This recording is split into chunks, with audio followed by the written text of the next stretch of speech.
So Nick Dowse, welcome back to QUT. Thank you. Great to see you Great again. to be here. Yeah, it's really lovely. So the last time we saw you, you were in some ad campaigns for us. Yeah. I understand it was 7 days of filming in London and Paris. And Paris. We're here in Brisbane. It's the lockdown. It's a pandemic years.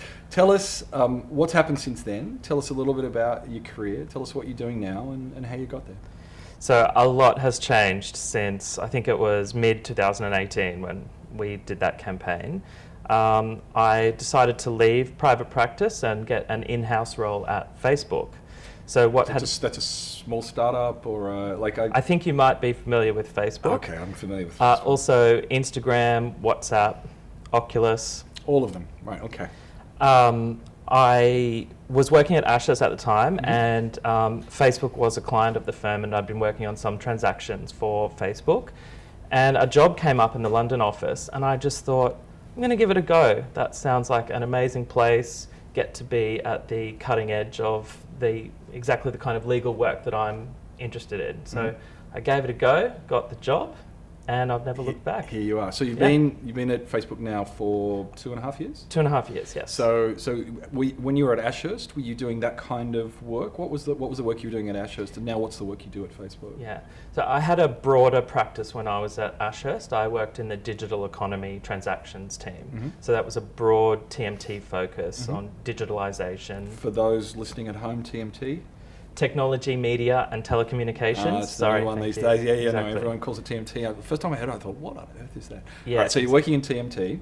And I had a broader practice there, but I've always known that my passion lay in telecommunications. Okay.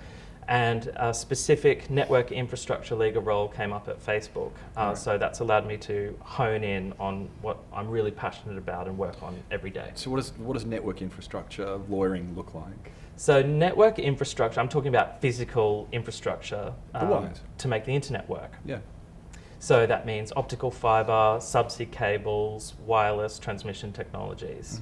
So my role involves negotiating the contracts for the construction, operation, maintenance of those systems, the rollout of terrestrial fibre networks, all designed to improve internet connectivity. That's really cool. And there's one of those projects which I know you're working on, the 2Africa project, which people might be interested in. This one is really cool. So 2Africa is the name of a subsea cable project that Facebook has been working on. It's a new subsea cable to connect Africa and the Middle East to Europe. It's going to be one of the biggest cables in the world at 37,000 kilometres. So it'll be nearly equal to the circumference of the Earth. And yeah, the whole idea is to improve the internet ecosystem in Africa. That's really cool. There's 1.3 billion people in Africa, and only just over a quarter of them have access to the internet.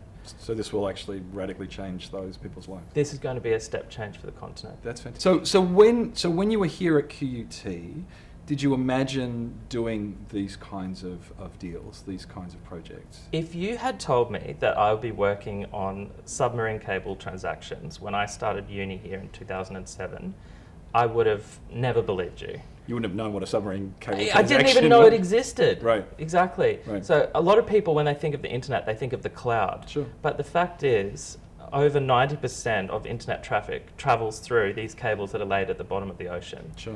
And you're right, I had no idea what it was. But after I finished uni, and I honestly, during uni, I didn't know where my passions would lie. I kept an open mind and tried different things. And as things tend to do in life, it just fell into place. So when you're at QUT, what did you think you were going to be doing? Like you said, you kept your options open. Now, like what was it that you were sort of shooting for? If I'm a student at that time, I'm trying to think. Okay, obviously not submarine cables, but what is it that you were sort of looking to do? Honestly, I had no idea. I knew that I preferred commercial law over criminal law. Okay. I liked studying contract law. I liked studying intellectual property law. But I didn't know what was available out there. So I just tried to do a broad mix of subjects to try and find something that I really liked. QUT was great because you could do an internet law elective, which really focus on e-commerce and digital transactions, and that's what e-commerce was the big thing back then. I remember teaching those sorts of things. But don't forget, this was 10 years ago. I know, exactly. Right. And I found something that I really enjoyed, and I just thought I want to try and develop that as my career. Yep. And then so I thought I'll probably start in a law firm because you can get good training on practical aspects of the law there as well. Yeah. And I picked a firm who was highly ranked in TMT. So that gave me the opportunity to work on transactions that would actually develop that further in my career. And then so from there, it was the transition to London, the transition to Facebook. Exactly. So I started work in Brisbane, and I worked in Brisbane for 7 or 8 years. And then, it just occurred to me there are lots of opportunities elsewhere in the world. I think, you can learn lots about how the legal systems work in other countries that perhaps we're not familiar with here in Australia, get to experience other cultures. So I thought I would try a stint overseas, actually practicing overseas. And Ashurst had a London office, which is how I transferred over to London and ultimately how I ended up at Facebook. Right, and you're based in London, although obviously I won't say stuck here in Brisbane, but now here during COVID in Brisbane. Yes, I'm usually based in London, but I came back because of COVID. If I'm an aspiring graduate or a law student who aspires to do the sorts of things that you've done, because they're just amazing and fascinating, what are say 2 or 3 pieces of advice that you could give them? I think start off with an open mind. It's impossible to know what you're really interested in when you're starting your legal studies. So keep an open mind and try things even if you think you might not like them, because you never know what you might find.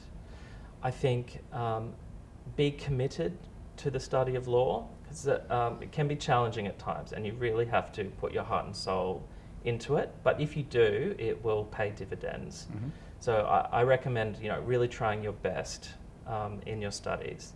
And I think the key one is to embrace ambiguity. Don't be afraid of perhaps venturing into parts of the law that don't have clear answers or that aren't entirely clear right now or might be developing further in the future.